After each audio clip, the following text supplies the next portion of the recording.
আধুনিক সমাজে আজও বিস্ফোরার মতো টিকে রয়েছে বাল্যবিবাহ। এই সামাজিক ব্যাধি নির্মূল করতে এবার রানাঘাট লোকসভা কেন্দ্র জুড়ে এক নজিরবিহীন আন্দোলনের ডাক দিল শ্রীমা মহিলা সমিতি। আজ স্থানীয় সাংসদের উপস্থিতিতে ও তার সবুজ সংকেতে রাজপথে নামল সচেতনতা একটি ভ্রাম্যমাণ প্রচার গাড়ি। গত 2 ফেব্রুয়ারি জেলাশাসকের হাত ধরে এই কর্মসূচির সূচনা হলেও আজ জনপ্রতিনিধি ও প্রশাসনিক কর্তাদের উপস্থিতিতে তা পূর্ণাঙ্গ রূপ পেল।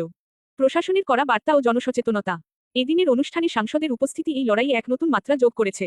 তার উপস্থিতি সাধারণ মানুষের মনে এই আস্থা তৈরি করেছে যে বাল্যবিবাহ রুখতে প্রশাসন ও সরকার অত্যন্ত কঠোর।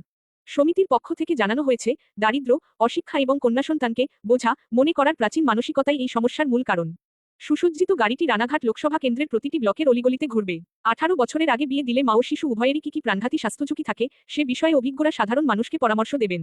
শ্রীমা মহিলা সমিতি এক সদস্যের কথায়, আমরা চাই না কোনো কিশোরীর স্বপ্ন অকালে ঝরে পড়ুক। বিয়ের পিঁড়ি নয়, বরং স্কুলের বেঞ্চই হোক তাদের একমাত্র গন্তব্য।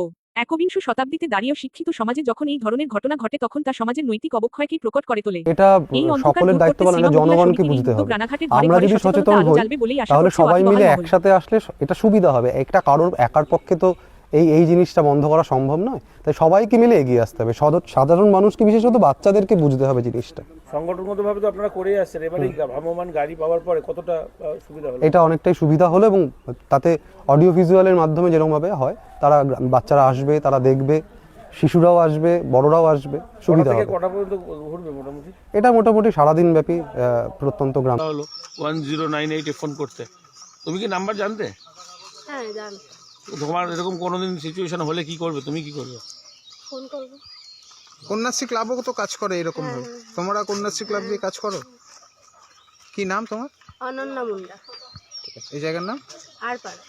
মূলত সমাজে যখন অবক্ষয় ঘটে, বিভিন্ন সামাজিক সমস্যা বাড়তে থাকে, তাই অনেক সময় দেখা যায় অনেক ঘটনায় চাপা পড়ে যায় বা সব জায়গায় ধ্যান দেওয়া যায় না। পুলিশও তার অত সবলতা নেই, অত সংখ্যা নেই, অনেক সময় যেতে পারেন না বা তাদের সদিচ্ছাও নষ্ট হয়ে যায়। কোনো কিছুর পেছনে আর্থিক সুবিধা না থাকলে সেখানে নজর দিতে চায় না। তাই এগুলো একমাত্র দূর করা সম্ভব সমাজের সংস্কারের মাধ্যমে।